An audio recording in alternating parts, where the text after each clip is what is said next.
Hello everybody, it's TannerFishies here, back again with a new Ninjago video here on the channel. In today's video, we're going to be discussing the Ninjago Season 16 story, or in other words, the storyline for the summer 2022 Ninjago season, whatever it may end up being called. And we're going to be getting into how exactly that storyline may have initially been revealed during the first couple of moments of Ninjago Seabound. I've already kind of touched on this scene before, but the initial scene in Ninjago Seabound's first episode, A Big Splash, featuring the battle between Misdemeanor and the ninja, actually holds a pretty big significance in the context of Ninjago Season 16. Not only because of the Venge Stone that was actually present during that scene, but also the dialogue, especially from Misdemeanor. So in today's video, I want to break down that scene even further and discuss how that scene might have initially set up, or even maybe revealed, the multiple villains returning for Ninjago Season 16. If you guys have been keeping up with Ninjago news as of late, you might be aware of the summer 2022 set list that was initially leaked by websites such as Promobricks. The set list itself also includes several descriptions for each individual episode, and multiple sets include older villains coming back, including but not limited to Harumi, the Skull Sorcerer, Esphira, and Pythor himself. This came as quite a surprise to many Ninjago fans who did not expect the newer Ninjago storyline to bounce back to older plot points and older characters. But I do believe that the initial reveal of the multiple villains coming back was actually hinted at during the aforementioned episode of Season 15 Seabound, A Big Splash. And judging from some of the dialogue presented in that episode, I think it's safe to say that this villain team-up has been in development for quite some time in the Ninjago storyline, and may have been happening right under our noses. So going back to episode 1 of Seabound, A Big Splash, there was actually a pretty big hint here in the scene with Misdemeanor smuggling Venge Stone. After the ninja pretty much raided Misdemeanor's attempt to sell the Venge Stone, the ninja were able to take down some of the cargo trucks containing this rare material, but one truck got away with Venge Stone still inside, on account of Nia's powers going haywire and pretty much giving that truck an opening to escape. When we start diving into the scene a little bit more and actually pulling up lines of dialogue, I do have the transcript on your screen right now, we can actually find some more hints and clues that maybe this villain team-up was actually revealed in this scene. Just reading through this really quick, some of the lines of dialogue from Misdemeanor include, "What am I doing out here? I hate the country. I'm a city girl. New rule, from now on we only commit crimes in the city unless they pay triple."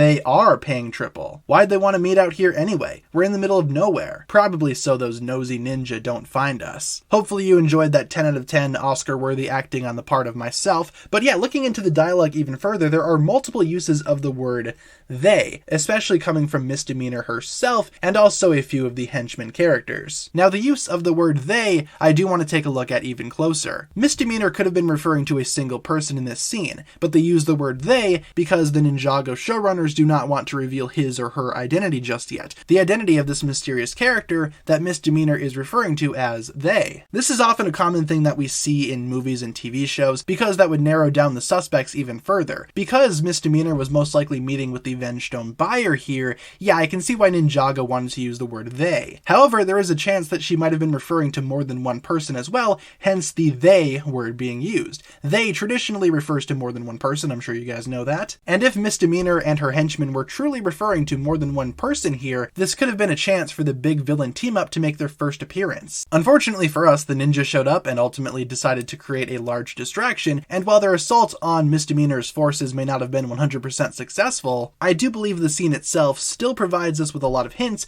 towards a larger villain team-up and a bigger plot going on right under our noses. In relation to Ninjago Season 16, here's how I think it's gonna go down. Misdemeanor was obviously trying to give the Venge Stone to somebody, and if the word they refers to a group of people, it's safe to say that this villain team-up has already been organized, and the villains have been united for quite some time. The villains have already met each other. It would be cool to me if Pythor was the ringleader of this entire operation. It seems like Pythor himself has the most, I guess, opportunity to be the leader, and of course bring all of the other villains together. It seems like Pythor might be the glue that holds this team together at the very end of the day. We last saw Pythor during Day of the Departed, and also a couple of random books set pretty much during the events of Hands of Time, but in the context of the show, yeah, Day of the Departed was the last time that we saw Pythor, and he pretty much made it his mission to make Ninjago into his own image and gather some sidekicks, which was a very important piece of dialogue that a lot of people overlook. Pythor could very well have spent the last couple of Ninjago seasons in the background, in the shadows, gathering villains and gathering sidekicks, as he calls it, to create his larger villain ensemble. He may have been inspired by the events of Day of the Departed to create a team of Ninjago villains, and I do believe throughout several Ninjago storylines that we've seen since Day of the Departed, Instead, he's just been in the background, gathering people one by one, recruiting people to his army. He could have started with Harumi, possibly saving her from her death during the events of Ninjago Hunted. Pythor could have very well rescued Harumi and nursed her back to health. He could have kept her close for several years and hid her after the events of Ninjago Hunted. After the Pyro Viper goddess Esphira was reawakened during the events of Ninjago Season 11 and ultimately imprisoned towards the end of the Fire chapter, Pythor could have easily reached out to her as well, got into contact with her somehow, and ultimately recruited her to his team of villains. Obviously, if this scenario does turn out to be true, Pythor's plan will involve Vengestone. The whole Vengestone buyer subplot has been a thing for quite some time. I imagine it would be pretty easy for Pythor to make a deal with King Vangelis. They both seem like bad people. It pretty much makes sense that Vangelis would work with Pythor. And Pythor just kept on adding to his ranks, ultimately recruiting people that were dumb enough to smuggle Vengestone for him,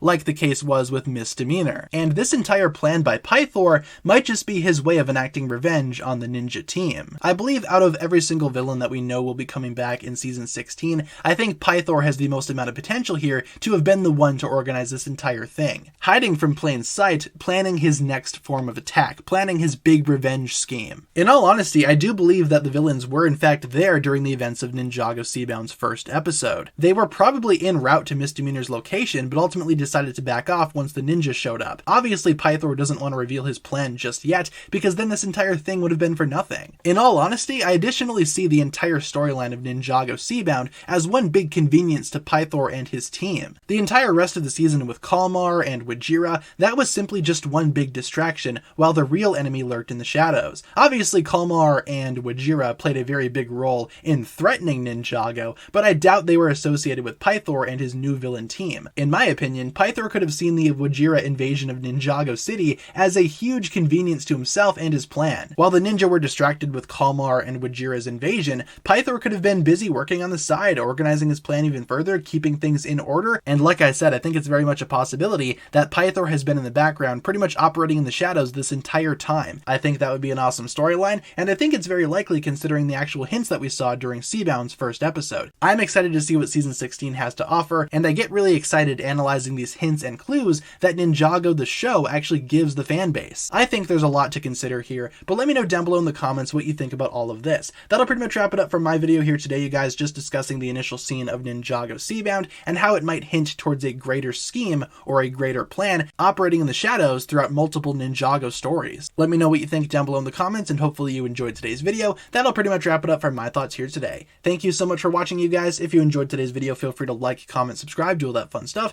and as always, check out the links down below in the description for other forms of social media. Thank you so much for watching today's video once again, you guys. My name is TannerFishies, and with that, I bid you farewell.